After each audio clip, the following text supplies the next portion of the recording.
Peace and love. How you doing? Welcome to day 7 of my pre-New Year's resolution challenge. I hope that the other videos that you've seen have been helping you at at some point in your life.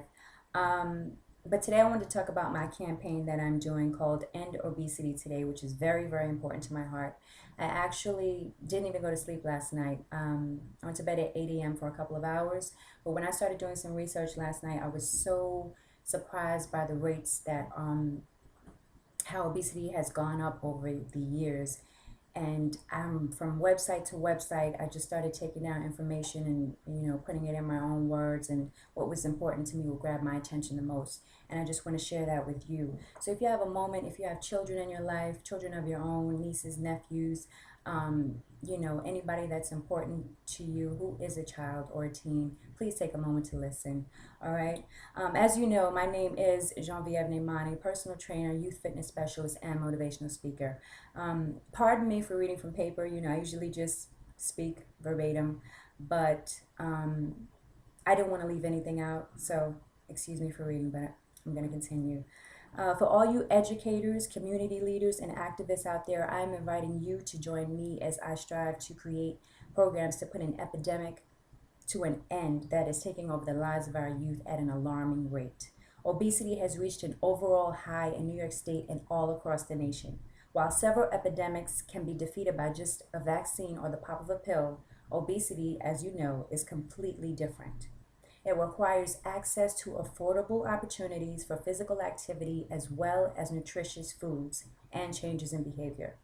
Overweight and obesity go hand in hand and are currently the second unfortunate leading preventable cause of death in the US, and in the near future may even overtake tobacco as the present cause of death. If we don't win the battle against obesity, it will disable a large segment of New York residents, as well as many untimely premature deaths. Together, we can reverse this disease and get our youth, who are our future, back to health before it's too late. Children may be facing for the first time in history a lifespan shorter than their parents. That, in and of itself, has forced me to take action in hopes that more of us will follow suit and see how this disease really is taking over the lives of our youth. It's really serious, and it can affect generations to come.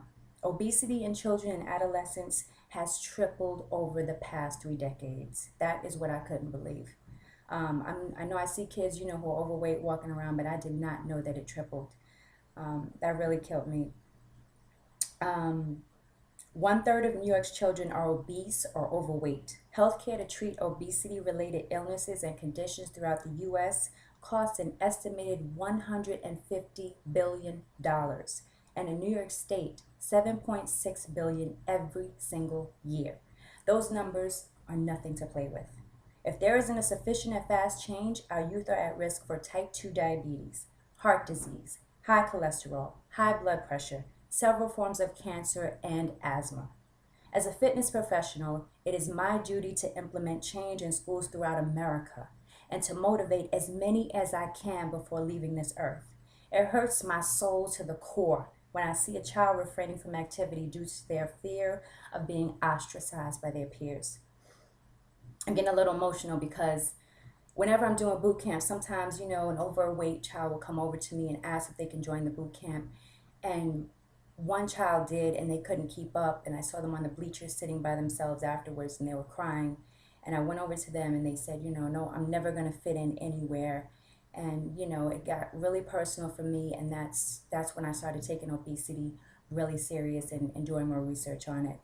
Um, it results in low self-esteem, isolation, and thoughts of suicide.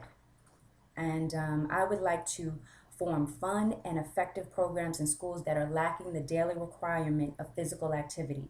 Due to seemingly ongoing budget cuts and the current economy, the children often get the short end of the stick. And they are lacking in exercise, which will eventually start to create havoc in other areas of their lives, mentally, spiritually, and emotionally. When the body is moving, an even flow of blood and oxygen spread more freely, which in turn produces better creativity and concentration, as well as a myriad of other health benefits. In my 10 years of training and dealing with our youth, I am led to believe that, well, they hate gym. They hesitantly change their clothes, wait for attendance to be called, and drag their feet to the next activity, hoping they aren't ridiculed by their peers who are more athletically inclined. I have a teen and a preteen, and they have both expressed to me that there is just not enough variety in gym. Don't get me wrong, I am not blaming the gym teacher.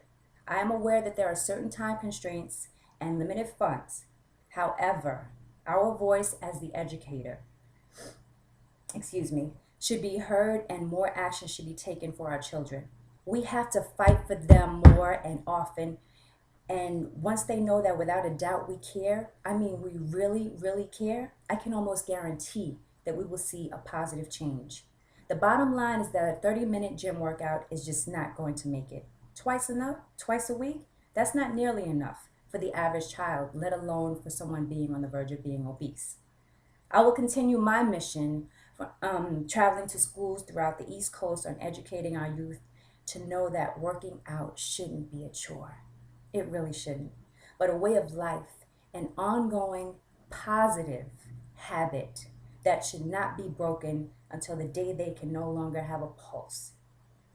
I may be in your city next, and if you feel the compassion that I feel, I'm getting a little emotional right now because this really hurts my heart. But if you feel the compassion that I feel for our children, please join me on my mission to produce some of the most well-rounded fitness programs the school system has ever seen. Together, we can put an end to childhood obesity. It takes a village to raise a child, and I know we can do this together. So all you activists, leaders, teachers, educators, counselors, please feel free to email me at stopobesity911@aol.com. Thank you so much for taking the time to come by and listen. I really appreciate it. And like I said before in my mental fitness notes, if you have a child that is on the verge of being obese or overweight, and you see that the problem is growing, you're scared to say something to them, please send them my way. Please. StopObesity911@aol.com. Thanks for stopping by, and please don't forget to subscribe to my YouTube videos so that you can stay abreast of everything I'm doing. YouTube.com MissIndependent0808, or join my mental fitness group on Facebook. Either way, it's a myriad of ways to contact me, so please do. Thank you for stopping by, and I'll see you later for day 8 of my pre-New Year's resolution challenge. Take care. Thank you so much. Peace and love.